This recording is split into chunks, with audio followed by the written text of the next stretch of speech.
It is an oasis in Spring Branch, I think. It's not like every cookie-cutter parochial school. We knew St. Mark was the place we wanted to send our kids to school. Just knew they were always going to go to St. Mark's School because that's where I went to school. I have 2 children here at St. Mark. 5 of my 10 grandkids started here at St. Mark from kindergarten on through the 8th grade. I belonged. It was a family to belong, and I wanted my kids to belong to that as well. We were looking for a daycare, so we decided to go ahead and bring her, and that pretty much started us on our journey.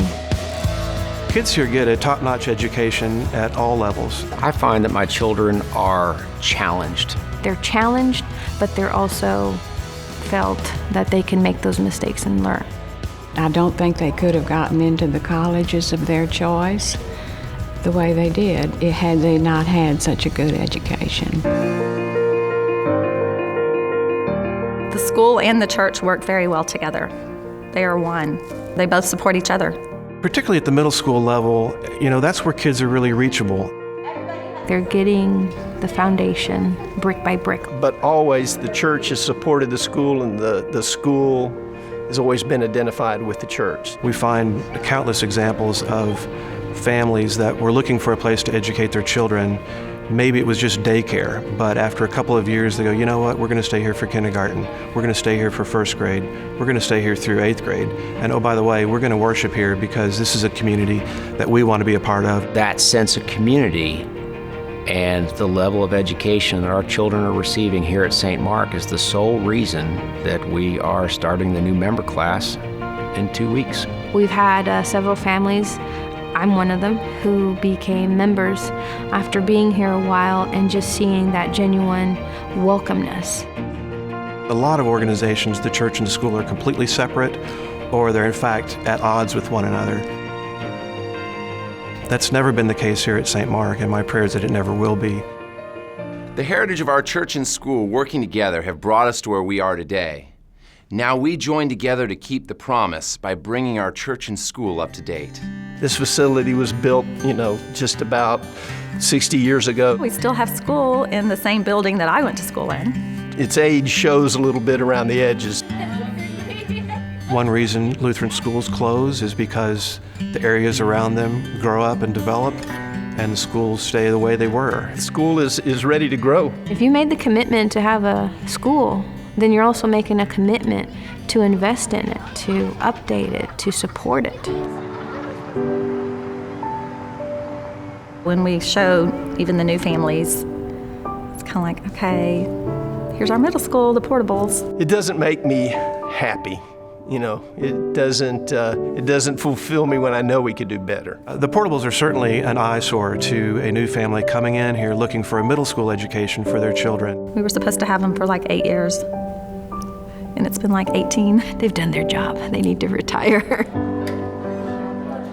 I think when new people come into our sanctuary, they see more than we do, those that worship here every week. I think one thing that sort of draws one's attention is the ceiling, which has an odd-looking speaker box. I look at that every Sunday. I don't know what it is. I need to get rid of that light rack up there in the corner in the gable of the roof. I'd like to just do that myself, rent some stuff and get over there and get it. The church sanctuary itself really just, in my opinion, just needs a bit of a facelift to be more comparable to other worship spaces. It's our duty, it's our calling to take care of what He's given us responsibility over. I value Lutheran school education. I was educated in a Lutheran school where I grew up. I recently learned that school was closed several years ago, as have hundreds of Lutheran schools over the last 10, 15 years.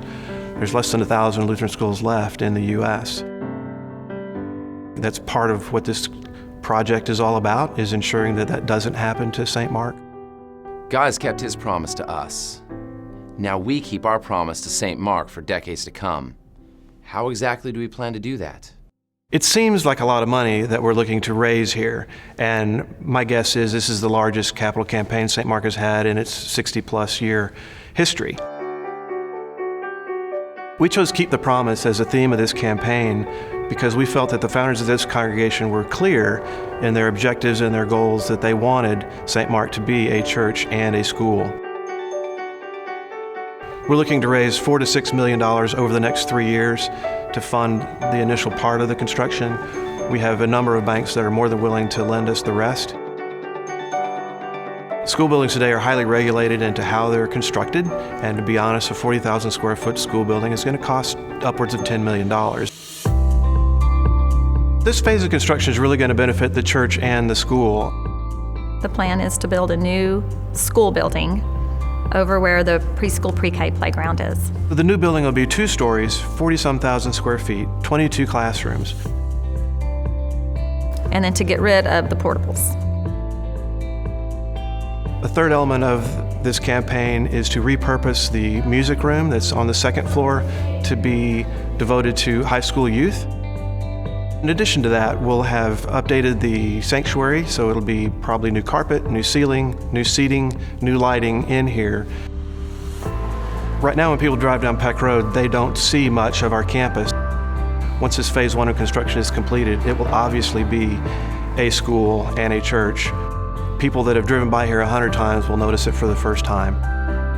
I think the improvements we do with phase 1 will greatly increase the sustainability of not only St. Mark Lutheran School, but also St. Mark Lutheran Church. We're church and school united in ministry. Together, how will we keep the promise? I don't think they had any idea of how much St. Mark was going to grow. Church founders said, we have a church, we're going to have a school. They wanted to make sure their kids were well educated and also in the Christian environment.